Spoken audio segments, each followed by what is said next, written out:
ओम श्री गणेशाय नमः। देवियों, मैं राघवराम मिश्रा आज मीन राशि की महिलाओं का आने वाले अगस्त महीने के बारे में मैं बात करने वाला। अभी मीन राशि की महिलाओं के लिए सबसे अच्छा समय चालू हो चुका है, क्योंकि मीन राशि का स्वामी गुरु इस समय उच्च का होकर चल रहा है। वैसे तो गुरु अभी अस्त रहेगा, लेकिन यहाँ पर हम आपको बताना चाहते हैं कि चूंकि गुरु अपने उच्च यानी कर्क राशि में आपके पंचम विद्या बुद्धि संतान धन में चल रहा है, तो यह समय आपके लिए बहुत अनुकूल है।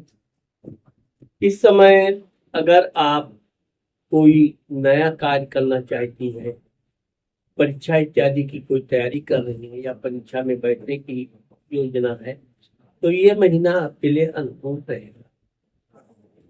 क्योंकि गुरु के साथ अभी सूर्य भगवान भी बैठे हुए हैं, तो ये आपके संतान के लिए भी एक अच्छा योग है।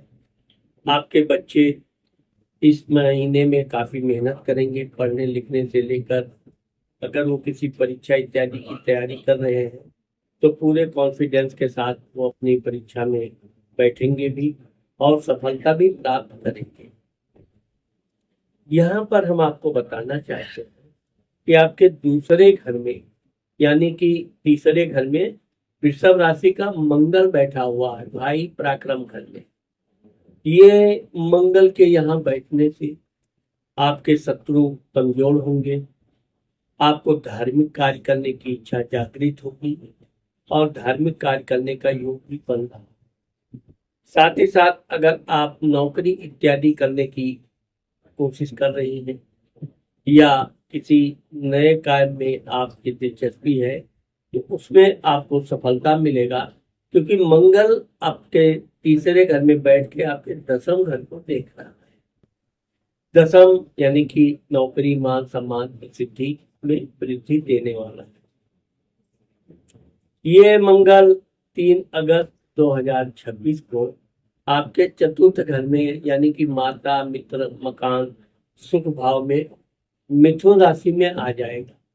अब क्योंकि बुध भी यहाँ पहले से विद्यमान है, लेकिन यहाँ पर जब मंगल आएगा तो ये आपके सप्तम घर पति घर को देखेगा। पति के साथ आपको जितना भी हो सके मधुर संबंध प्रेम संबंध बना के रखना चाहिए। उनसे क्रोध नहीं करना चाहिए। वैसे तो किसी न किसी बात पे आपको क्रोध आएगा भी, लेकिन आपको धैर्य का परिचय देना चाहिए। छोटी छोटी बातों पर उलझने से कोई लाभ नहीं है, बल्कि आप समय का इंतजार करें। आपके पति भी आपके साथ अच्छे व्यवहार करेंगे।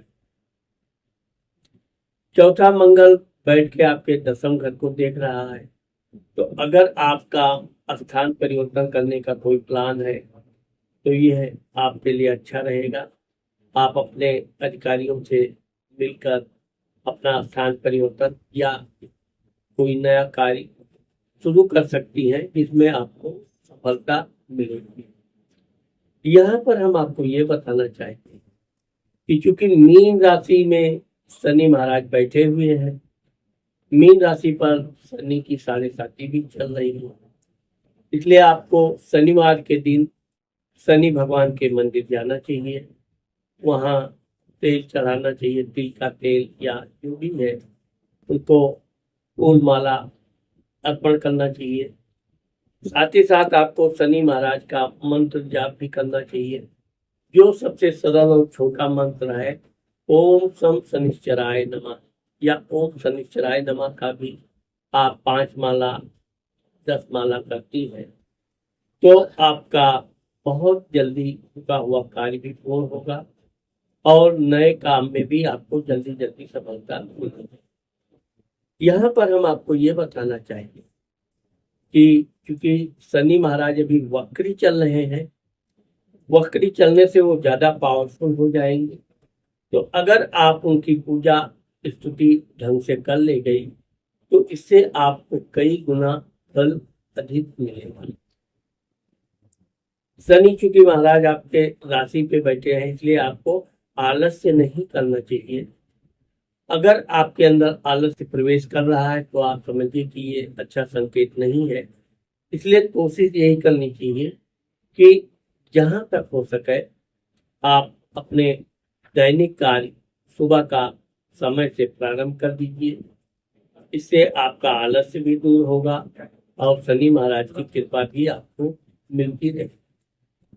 यहाँ पर क्योंकि शुक्र आपके पति घर में सप्तम हाउस में बैठे हैं, मंगल शुक्र को देख रहा है, क्योंकि शुक्र नीच का होकर बैठे हैं, तो मैं आपको सिर्फ यह बताना चाहता हूँ कि नीच का शुक्र पति घर में बैठने से आपके पति की कुछ कमियां आपको मिल सकती हैं। लेकिन कमियां का मतलब यह है कि आप उनकी कमियों को ढकने का प्रयास कीजिए, सही मार्ग दिखाने का प्रयास कीजिए। उलझने की कोई जरूरत नहीं है, क्योंकि इस समय आपके ग्रह ही ऐसे चल रहे हैं कि जिससे थोड़ा आपको मानसिक तनाव पति के मामले में बढ़ सकता है। क्योंकि शनि आपके राशि में बैठ के शुक्र को देख रहे हैं, तो इस महीने में आपको अपने पति के साथ कहीं टहलने घूमने एंजॉय करने या कोई शॉपिंग इत्यादि का विचार बनेगा। हो सकता है आपके पति को उतना समय ना मिले या वो आपकी बात को अनसुना कर दे। इससे आपको क्रोध बिल्कुल नहीं करना चाहिए और इस बात का विशेष ध्यान रखना चाहिए कि आपको किसी बात पे अगर किसी क्रोध आता भी है तो बच्चों के ऊपर क्रोध कदापि नहीं करना चाहिए। अब क्योंकि शनि महाराज आपके भाई पराक्रम घर को देख रहे हैं, आपका अपने भाइयों के साथ भी अच्छे ठीक ठाक संबंध रहेंगे, उनका सहयोग भी मिलेगा। और शनि महाराज क्योंकि दशम घर में आपके नौकरी व्यापार घर को देख रहे हैं, अगर आप व्यापार बिजनेस कर रही हैं तो व्यापार बिजनेस के लिए यह आपका बहुत अच्छा समय है। आप अपने व्यापार बिजनेस पर पूरा ध्यान दीजिए।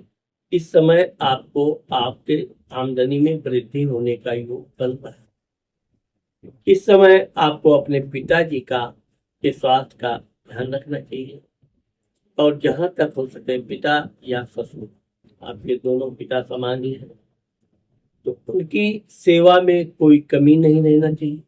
साथ ही अगर कोई घर में बुजुर्ग है तो जितना अधिक आप अपने घर में बुजुर्ग लोगों की सेवा करेंगे या घर के बाहर भी कोई आपको बुजुर्ग इत्यादि मिल जाता है, उसकी सहायता आप करती हैं, तो इससे आपके शनि के साढ़े साथी का प्रभाव भी कम होगा और समाज में आपका मान सम्मान भी बढ़ेगा।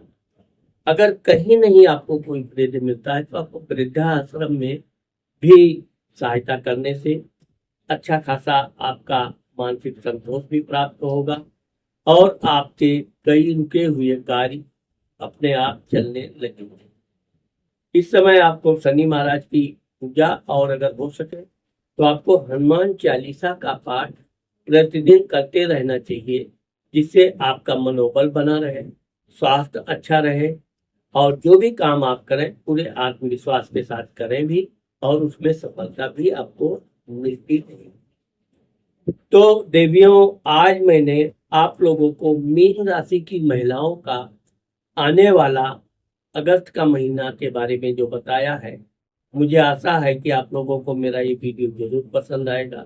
अगर मेरा ये वीडियो आपको पसंद आता है और आपने मेरे चैनल को अभी तक सब्सक्राइब नहीं किया तो अभी चैनल को सब्सक्राइब करना, लाइक करना और अपनी सहेलियों को शेयर करना मत भूलिए। नमस्कार।